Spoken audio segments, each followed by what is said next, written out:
Hello everyone. In this video lecture, we will discuss two concepts. One is theories of corrosion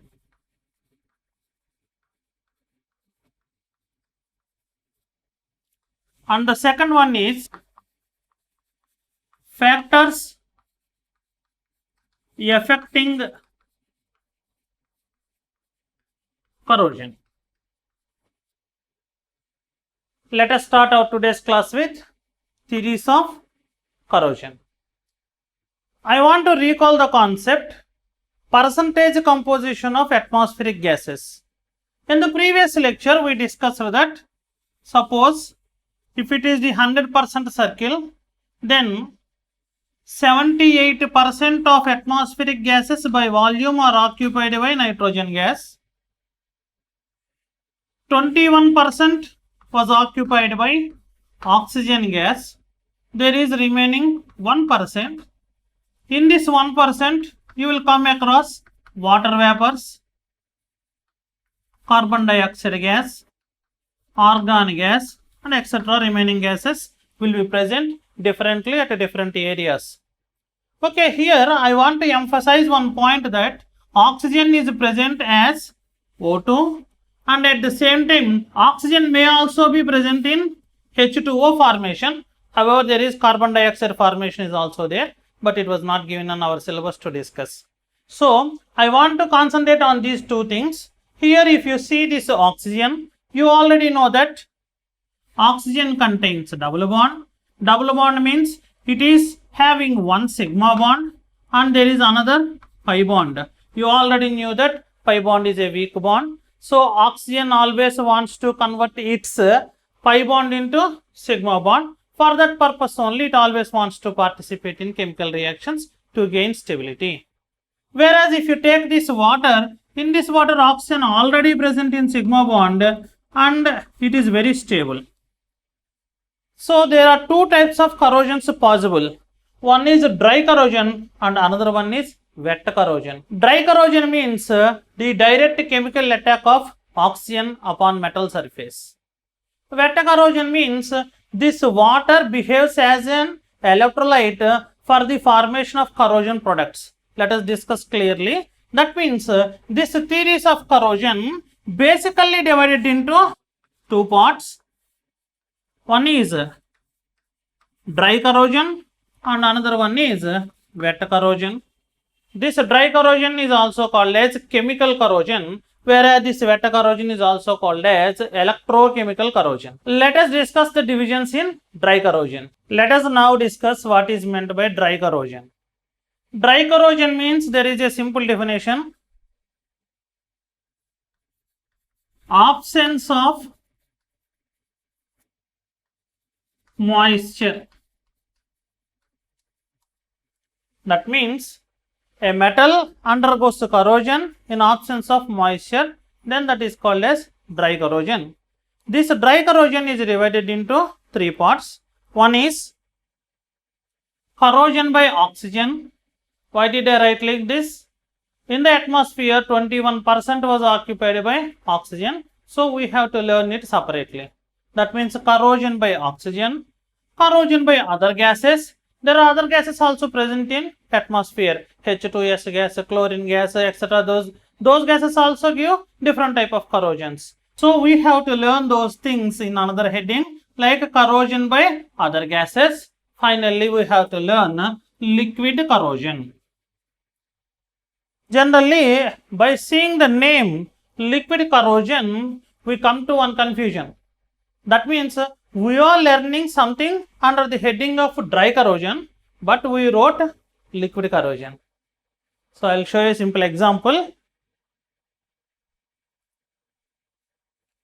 Please observe this.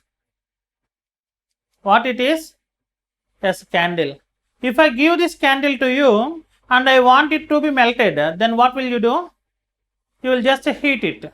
Then you will get a liquid state. Liquid state means it may not contain water. That means if you melted this one, will it contain water? No. It will come into liquid state though there is no water. That means if you have any confusion that liquid means water, please remove it in your mind. Liquid state is a special type of state. If there is no water in it, it comes under dry corrosion, and that means it comes under dry condition. Is that clear? Let us come to the lesson again. So, liquid corrosion also comes under this dry corrosion. If I ask you a simple question, did you see mercury? What it is? It is liquid metal. Liquid metal, but it does not contain water. So, corrosion is divided into three categories. One is corrosion by oxygen, corrosion by other gases, and that means other than oxygen, and liquid corrosion. Let me start with this corrosion by oxygen. Corrosion by oxygen means what? It will react with the metal surface and will form an oxide layer on the surface of that metal. That means it is nothing but oxidation. So that's why I am starting like this, oxidation, corrosion. Both oxidation corrosion and corrosion by oxygen both are same. What I mean to say here is, let us consider a simple metal, copper. If it is left in air, it will react with oxygen. Finally, it will form Cu2O, cuprous oxide layer. Just balance the equation. Just observe this cuprous oxide. I will separate these two by applying crisscross method. You will get Cu plus 1 and O minus 2. This is the formation of cuprous oxide. So this is the equation for this copper. Let me write the general equation. Suppose if I take a metal which is denoted by M and N by 2 O2, then I can write like this, 2Mn plus O minus 2 n times. This is the general equation for oxidation of any metal. Let me explain you again. Here I took copper metal and made it to react with oxygen. You got cuprous oxide. In your intermediate, you learnt crisscross method. Crisscross method means if you take NaCl, here is 1, here is 1. To get its oxidation state, Na plus Cl minus. I think you remembered it. Suppose if you take MgCl2, what are the ionic charges? You have to take this 2 to here and here 1 to here. Then you will get Mg plus 2 and Cl minus. Like that you will get ionic charges here. In the same manner, Cu2O means what? Cu plus 1 and O minus 2. Similarly, I wrote a general equation for this one, just like 2, 2. Cu, in place of Cu, I wrote M. 1 by 2 means I wrote N by 2, O2. Finally, you got this equation. This is the general process of chemical attack directly upon the surface of metal. But each metal reacts with oxygen in different manner. That means the formation of oxide layer is of 4 types. Let us discuss them also. There are 4 varieties of oxide films. One is stable oxide film, another one is unstable oxide film, and another one is volatile oxide film, and finally porous oxide film. I am repeating: stable oxide film, unstable oxide film, volatile oxide film, and finally porous oxide film. Let us see with different examples. I am starting with this stable oxide film. I think you remembered in the previous video lecture that I showed you different metals. In those metals, there are 2 different metals. One is copper and another one is aluminum. These 2 will come under this type of corrosion. That means whenever the metal surface, let us see that this is totally closed one, and this small line is only the metal surface which was exposed to air. Let us imagine like this.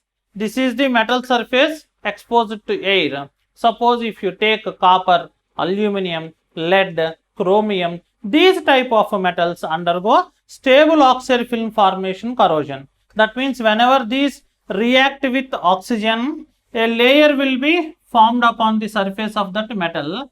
this layer will adhere to the surface of the metal. So what happens if it is so? That layer adheres to the surface of metal and prevents the corrosion furthermore by reacting with oxygen. Let me explain you clearly. What I mean to say here is, if I put this copper metal in atmosphere, it reacts with oxygen and forms a layer, cuprous oxide or cupric oxide layer was formed. This oxide layer will strongly adhere to the metal surface. Suppose if again oxygen comes and wants to make bond with this copper metal, there is no copper metal. Why? Because this layer is cuprous oxide or cupric oxide. So it was already corroded. That oxygen thinks that this was already corroded. So no more further corrosion takes place. That's why our ancestors are used to write something on those copper plates. So there was one era which you called it as copper era. They used only copper metal. Why? Because it prevents further corrosion once it is reacted with oxygen.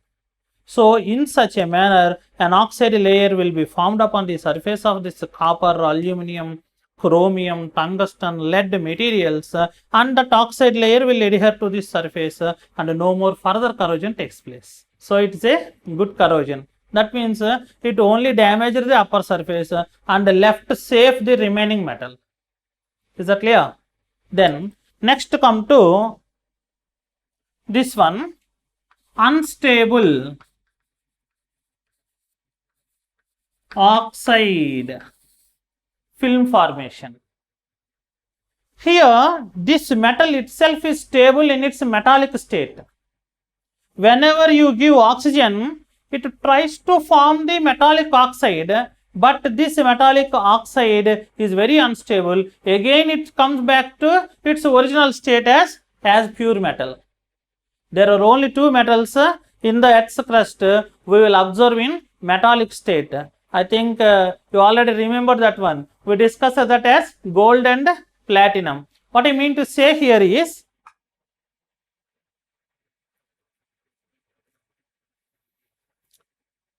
it is gold metal.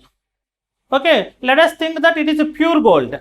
Of course, it is an ornament gold. Some percentage of copper was mixed in it, no doubt at all. So, suppose if I take this one, let us imagine that this is pure gold. This gold is absorbed in Earth's crust as pure metallic gold itself. What I mean to say here is, you can find gold as pure gold in Earth's crust and platinum also. That means gold is very stable if it is present as gold, not as gold oxide or auric oxide. Is that clear? So, if this gold was left in air, suppose if it wants to react with slowly with oxygen, the former product, that auric oxide, is very unstable. So it again gives back its oxygen and will again convert into pure gold. That means gold will not undergo corrosion. That's why we use it to call our children as golden children. Because if they were put in corrosion environment or bad environment, though they can do some bad things, but they won't go into that bad things. So we call them as golden students or golden students like you. Okay, so this is the gold. That's why who thought this one is very useful? I think you already knew that Apple iPhone. In Apple iPhone, all the material, needed material or essential material was made with gold. Steve Jobs knows that it won't into corrosion. That's why he prepared his IC units and some other units, some important units with gold material, so that those are very costly. So if you want to prepare something where there is no necessity of a very hardened nature, then you can use gold. Though it is costly, it is very safe for us to prepare materials or electronic equipment. If it is needed, please use gold or platinum. Is that clear? Finally, I want to tell you one thing. It forms unstable oxide film. Unstable oxide film means the film formed by the reaction with oxygen is unstable, and again it loses that oxygen and will again convert into the original pure metal. Is that clear? Right. So to explain this unstable oxide film formation, I took this is the metal. This is the metal surface exposed to oxygen. It wants to form an oxide layer, but it is unstable, so it decomposes again and forms pure metal surface and releases that oxygen again into the atmosphere. Is that clear? Then we'll see the third model. Volatile oxide film. It is one of the most dangerous types of corrosions. That means the metallic oxide film formed gets evaporated at certain temperature and you won't find any metal there. Let me explain you clearly. Suppose if I took a metal like molybdenum here, it reacted with oxygen and formed molybdenum dioxide and molybdenum trioxide. There are two oxides will be formed. Molybdenum dioxide is a good one.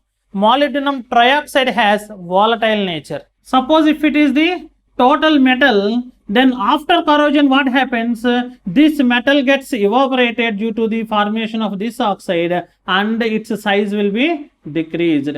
So this type of corrosion is highly dangerous corrosion.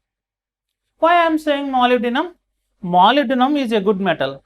It has high density and at the same time its melting point is 2623 degrees centigrade.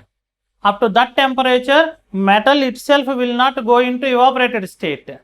That's why we are used to use these things in gas burners and gas furnaces and in missiles and in aircrafts. We are used to use this molybdenum metal.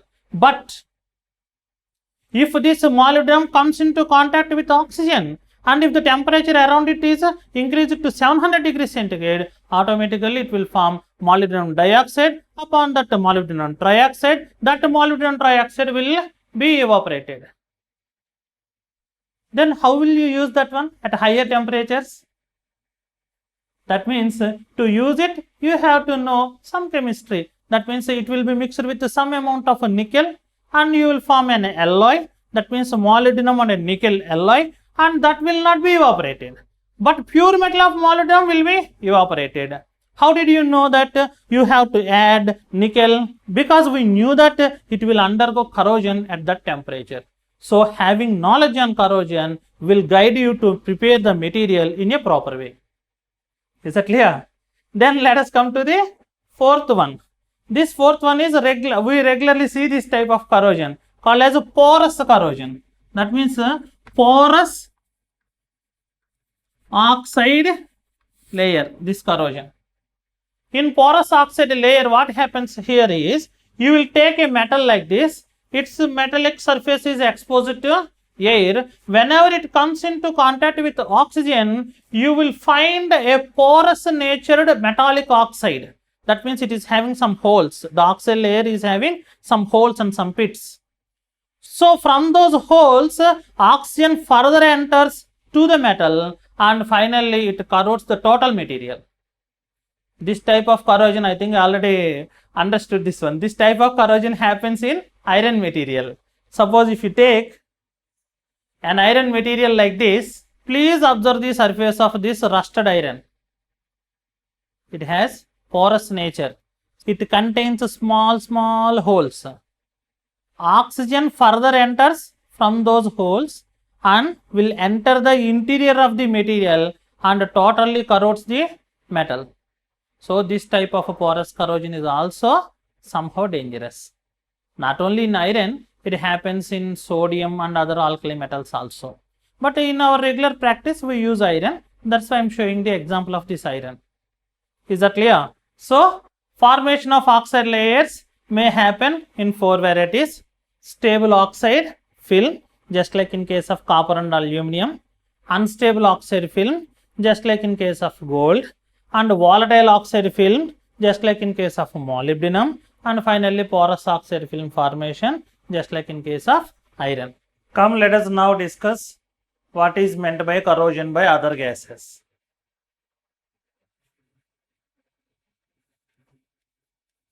Corrosion by other gases.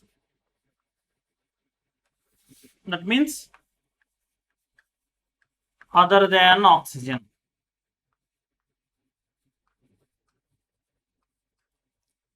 there are many number of gases in atmosphere like chlorine, hydrogen sulfide and argon, and different gases are there. I'll take one example. Suppose if you take silver metal and if it happens for silver to react with the chlorine, then you will get AgCl as the product. So this is a simple example for corrosion by other gases. Then the next corrosion is liquid corrosion.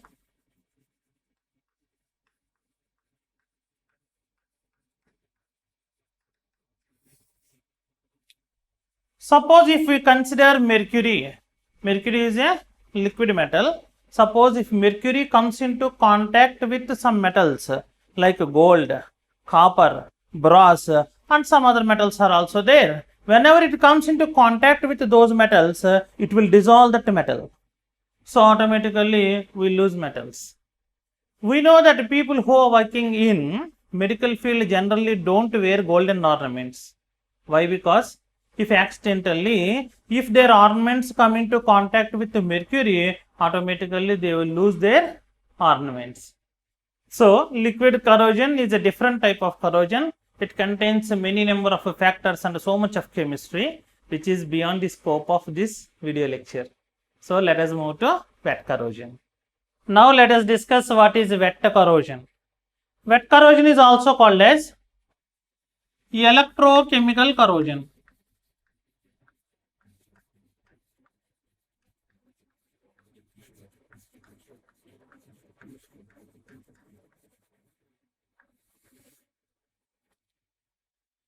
I will ask you a simple question. Wet corrosion means in moisture condition. That means it contains water. Water is a stable molecule. Oxygen already formed sigma bonds. Then why water gives corrosion to metals? Here I want to discuss about only iron because according to our syllabus we have to discuss about iron. Okay. So why water gives corrosion to iron? Let me explain you clearly.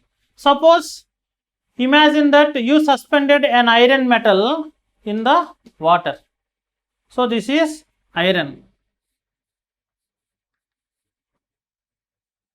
Okay. You knew that water will be either in acidic condition or in basic condition or in neutral condition. Let us imagine that suppose this water is in acidic condition. Acidic means what? It contains H plus ions. It's a common definition. So if you find any H plus ion in the water, it always wants electrons. Because it is H plus, it needs electrons to convert into H2 gas. So all these H plus ions will float in this water and will come to this iron friend. Iron always wants to lose electrons. So what happens? H plus is asking electrons, iron wants to lose electrons. So slowly iron wants to lose electrons and it loses electrons. But here for iron there is a different kind of mechanism. That means this iron will change its surface into different areas like this anodic area. Let us say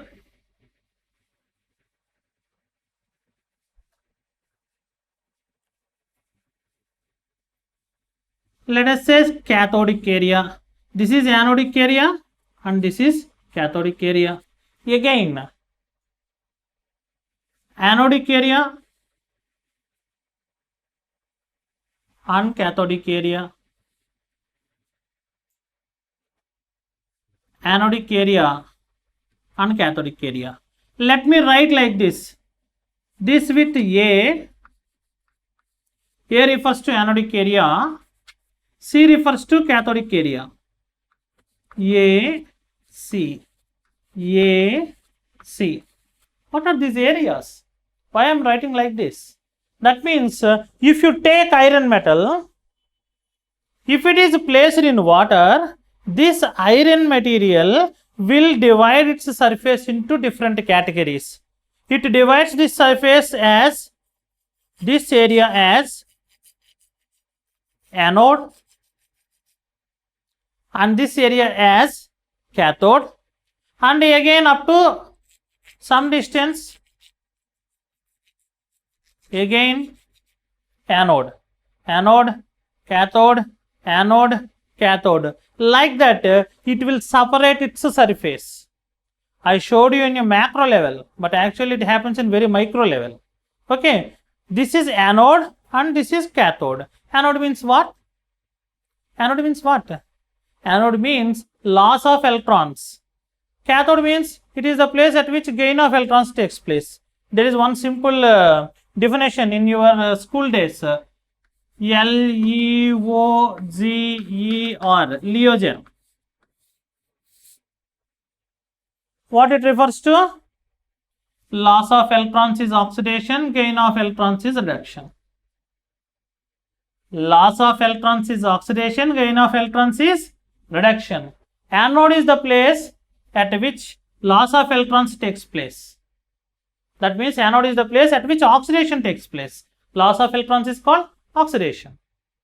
Cathode is the place at which reduction takes place. So, if you consider this one, this is anode, that means this area wants to lose electrons. This area is cathode, wants to gain electrons. Let us imagine that this is H plus ion. It approached iron at this place and asked electrons to convert into H2 gas. So, whenever it asked electrons here, what it will do, that means what this iron will do, this iron will gain electrons from other side and will transfer those electrons to this H plus ions. So, since it is gaining electrons from this side, it is losing electrons. So, loss of electrons is oxidation, so it is anode. Gain of electrons is cathode. So, electrons are transferred from this cathode to this H plus ion. So, one electron was given to this H plus, but it is not enough for this one. It needs another electron. Why? Because H wants to react with another H. So, another H plus will come and will take other electron, and these two will bond together and forms H2 gas and will be removed. So, finally what happened? Iron at this anode lost some of its electrons. That's why it gets corroded. So, iron from its metallic state to ionic state converted. So, corrosion happens at anode, but here it gave the electrons, but those electrons are not belongs to this surface. Those electrons belong to this surface. So, cathode will not undergo corrosion. Only anode will undergo corrosion. Here corrosion takes place, but corrosion product is released from this place. Is that clear? In such a manner, this iron material has a nature to create anode, cathode like that. So, suppose if you observe any material which was immersed in water for so long days, when you take it to your hand and closely observe that material, you will find some spots. One rust spot, one black spot, one rust spot, one black spot. That means rust part is anode because it lost electrons.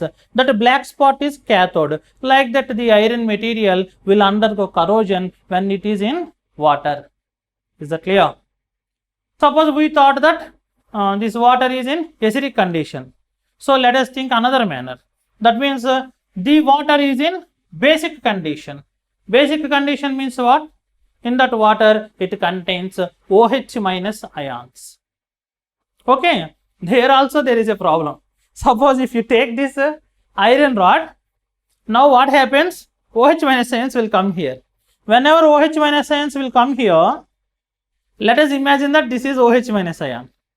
This OH minus ion comes here and asks this iron, why are you in Fe state? Please lose some of your electrons and gain Fe plus 2 state. If you gain Fe plus 2 state, I am OH minus, both of us will marry each other. What happens? Fe plus and OH minus ion will react each other. So, this iron metal looks for something to lose electrons. So there is nothing to lose electrons. So it starts reaction with water like this. Suppose if you take water, 2H2O, the iron material directly gives its electrons to water and will form 2 OH minus ions.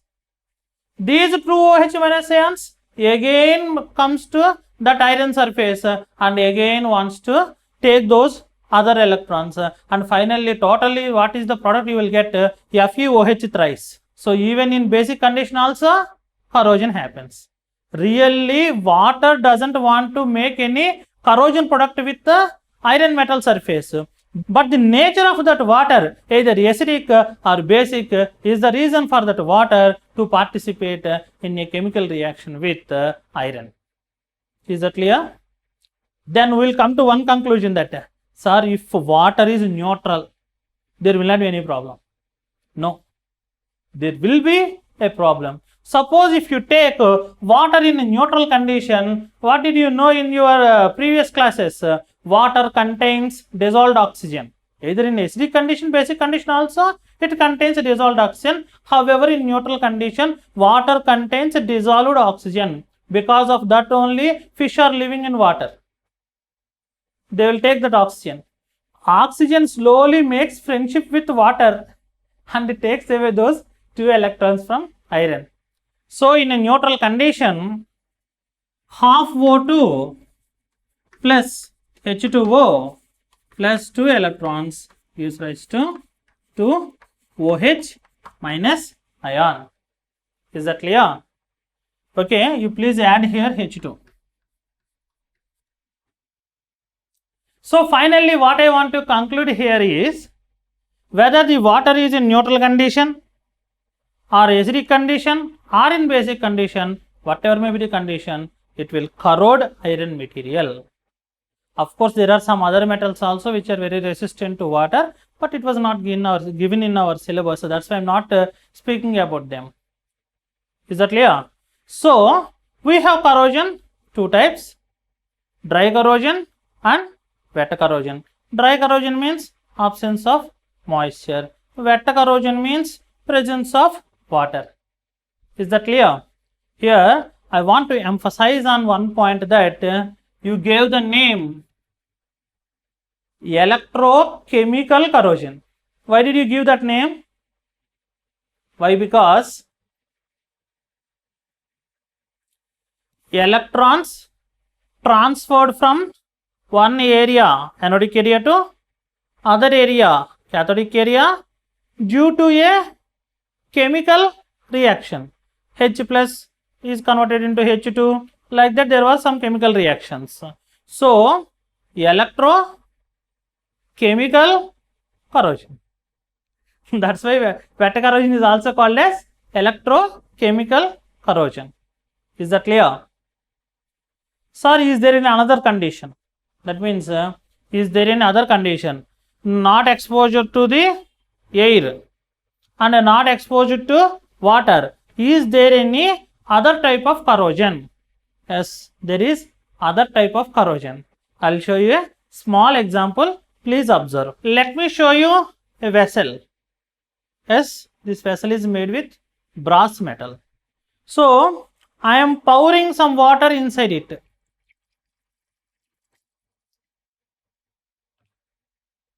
Okay, outer surface was exposed to oxygen, dry corrosion.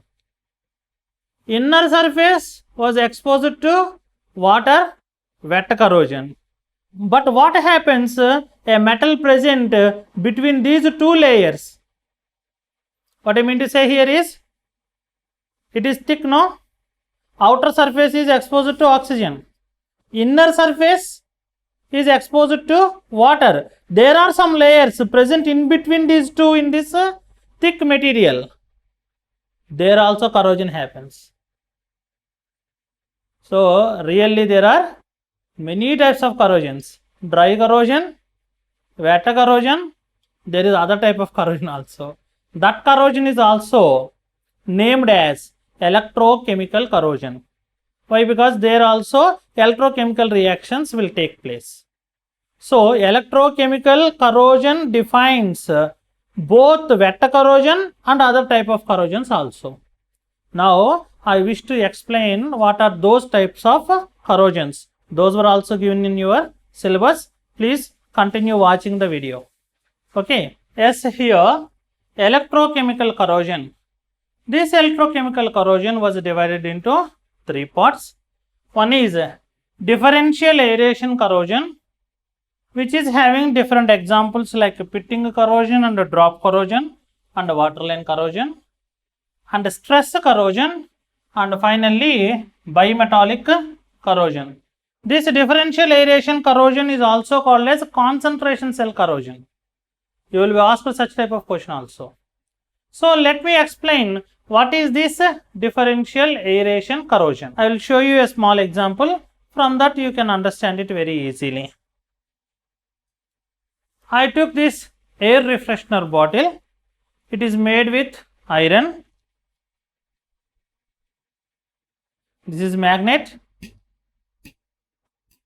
So this material is iron material. It was totally painted. Why they gave a paint to this iron material? To prevent corrosion, no doubt at all. Suppose if they painted this one and left a small space without painting, let us imagine that here at a small dot in this small area they forgot to paint. Now this iron metal feels a different environment. That means the remaining area was painted, so there is no demand of oxygen here, because oxygen is not directly attaching or asking electrons this metal in this place. But here it is exposed to air. Here the oxygen concentration is more. Directly oxygen comes and asks electrons from this area. The material or the metallic surface under paint has no demand of oxygen, so it behaves as anode. Here there is a demand of oxygen, so it behaves as cathode. What happens really is electrons will come from this metal beneath the layer of that paint and slowly comes to this place, and they will come into contact with oxygen. Slowly it will lose electrons. Finally this dot is very safe because those electrons doesn't belong to this dot. All those electrons are coming from the material which is present below the surface of this paint. So after some days, if you just remove dust here, automatically paint comes out. You thought that, or you will think that they have not painted it well, but it is not the case. They painted it well, but they left some small space. So obviously we conclude that here the air concentration is different. That's why it is called as differential aeration corrosion. Is that clear? Okay.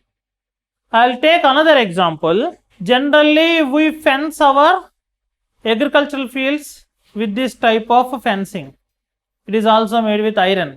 This fencing is also under the exposure of two different concentrations of air. More surface is exposed directly to the air.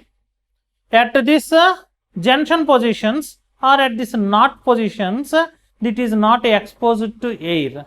So slowly electrons from this junction position or from this knot position will be transferred throughout this material, and slowly those electrons will be lost to the oxygen. After some time, if you give a hit like this, then these knots will break.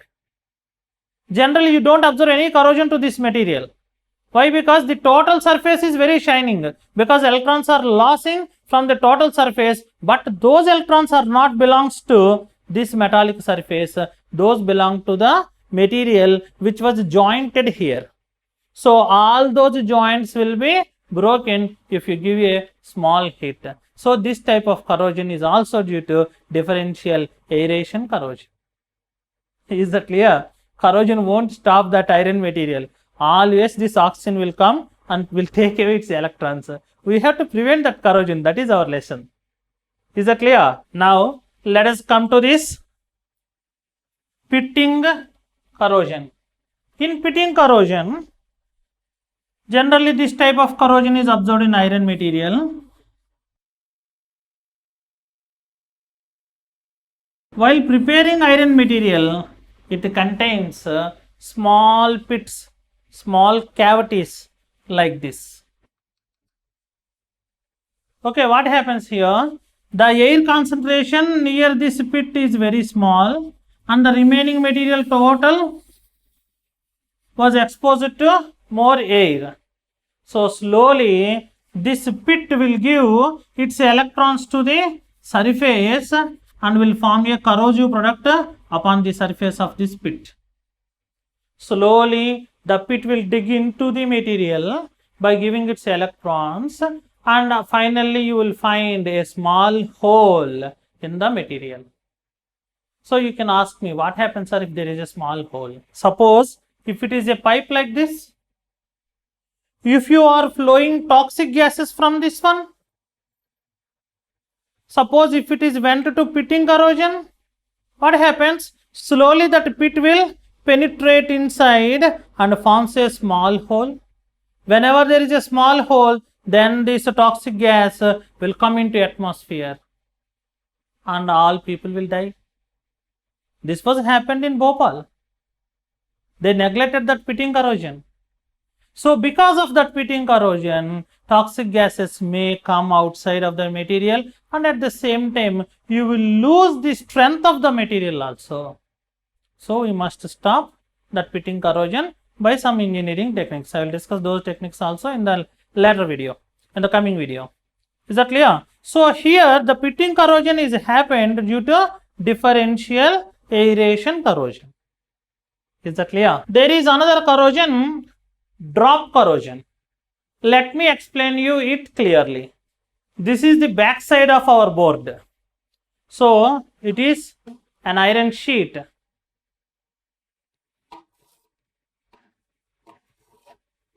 Iron sheet. I will do one small experiment here. These are stickers. Girls use these kumkum stickers. I will take some stickers here and I will stick like this at different areas. I am sticking these stickers. So have a close look here. Now this metal surface was divided into two parts. This total area is under the exposure of oxygen. The material or the surface of iron present beneath this sticker is not under the influence of oxygen. So there is no oxygen demand beneath these stickers and there is great oxygen demand throughout this material. Slowly what happens? Electrons will flow from the area beneath this sticker to the remaining area. After few days, you will observe corrosion beneath the sticker and the total material exposed to air is just like that only. It won't undergo into corrosion because it is getting oxygen from somewhere else. Is that clear? Finally, you will get some spots of corrosion where you put these stickers. This type of corrosion is called as drop corrosion. That means you gave a drop like material here. Let it be a sticker or a wooden material or mud material, whatever it may be. If it adheres to the surface of the iron, automatically corrosion happens beneath that layer. So you must always clean metallic surfaces. Don't leave your home uncleaned. Is that clear? Right. Now I am removing all these stickers to prevent corrosion.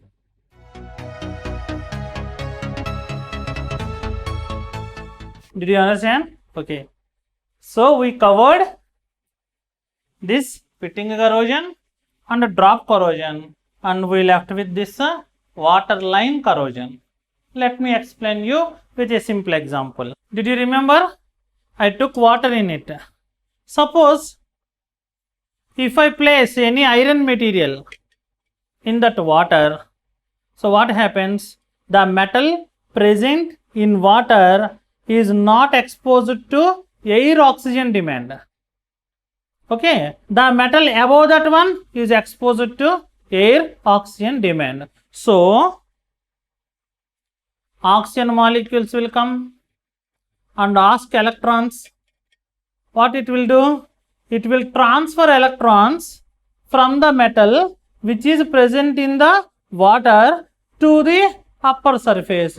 Slowly the metal present in water, this metal present in water gets corroded due to differential aeration corrosion. However, you will observe a small line near the surface of water. That line is a rusted line. Generally we will observe like that only.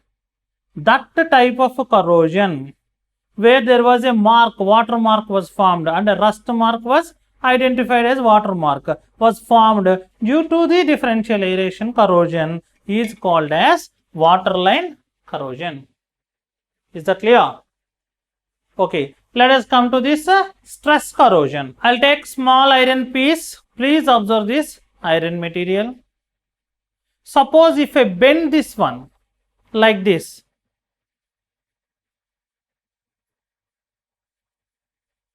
what happened here? You will observe a bent position. Here in this bent position, the material was compressed. That means here there are two metals. That means here the metal is under two conditions. A plain metal which has no stress and a stressed metal. So electrons, because of this stress, will transfer from this area to this area. Slowly what happens? Corrosion happens at this stressed position. If you observe such type of corrosion, that type of corrosion is called as stress corrosion. Here also electrons were transferred from one place to other place. That means electrochemical reaction was happened. Why electrons will transfer? Because of some reaction with the different environmental gases. So it also comes under stress corrosion. Is that clear? Let us come to the last variety of corrosion, bimetallic corrosion. Bimetallic means the name itself indicates that it contains two different metals. Suppose if you place two different metals, that means if you have attached two different metals, let us think that this is zinc and this is copper. These two metals were attached together or intermixed together, just like in our previous example, the brass metal. It is composed of both the zinc and copper. So here you took two different metals and you put it in corrosion environment. That means let us imagine that you put this one in one conducting medium, just like water. In our electrochemical series, there is one philosophy. That means materials or metals present in the top portion of the electrochemical series will lose their electrons to the metals which are present in the bottom portion. So zinc is present in top position in electrochemical series, and while coming to the final position at copper, copper is present in the lower position of electrochemical series. So here is a conducting liquid. What happens? Automatically this zinc will lose its electrons to copper. It happens mainly in ammonia area conditions. If there is more ammonia, automatically corrosion happens.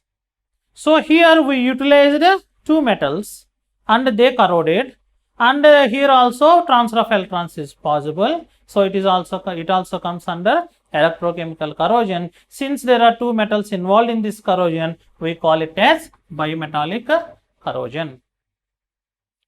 So finally I want to conclude one thing. There are so many varieties of corrosions. You will be asked in your examinations, write about pitting corrosion, 5 marks question. Write about drop corrosion, 5 marks question. How do you remember all these things at a glance? There is only one simple technique. Just remember the principle and write down the answer. Suppose if I ask you, write a short note on pitting corrosion. Just you have to remember in which corrosion it comes. Differential aeration corrosion. So the concentration of air is different at different places. He is asking pit. Pit means a small cavity, a small hole or a small stressor portion. That is pit. Then we can write the answer easily. Let me write the answer like this. Let us consider iron metal. Generally our syllabus is with iron metal only. So generally we will write like this. Let us consider an iron metal. In that iron metal there is a pit. In that pit the concentration of air is less. The remaining surface, at the remaining surface the concentration of air is more. So automatically electrons will be lost from the less aerated area to the more aerated area. As a result, pit develops and a cavity will be formed. That's the answer. Is it okay? Similarly, if they ask you drop corrosion, write a short note on drop corrosion, 5 marks question. How will you write? Again you have to think. It will come under differential aeration corrosion. Okay. So let me write like this. Let us consider a small surface area of iron metal. If there is a drop of a wood block or a sticker or something else which has a drop position, then it is less aerated area. The remaining surface is more aerated area. Automatically electrons will go from less aerated area to the more aerated area. Finally corrosion happens beneath that layer. Over. 5 marks. It is very easy to write the answer. Did you understand? Whatever may be the corrosion we discussed in this video lecture, we can write the answer if we carefully listen to the topic. Suppose if I ask you write a short note on bimetallic corrosion. What will you write? It comes bimetallic. Bimetallic means two metals. So conducting liquid is needed. So I will write the answer like this. Let us consider two metals. Let us imagine zinc and copper are attached together. If they are placed in a conducting environment, as per electrochemical series, electrons will be lost from zinc to copper. As a result, corrosion happens. This is called as bimetallic corrosion because two different metals are attached together and were exposed to corroding environment. That's all. That's the 5 marks answer. So in similar manner, you can write any answer. So I gave you already the notes. In the previous video lecture also, I gave you a Google Drive link from which you can download the material or the notes. In this video lecture also, I wish to put the same material on that Google Drive link. Please download the material and study well at your home. Thanks for watching till the end. We will discuss the remaining matter, factors affecting corrosion in the next video. Thank you.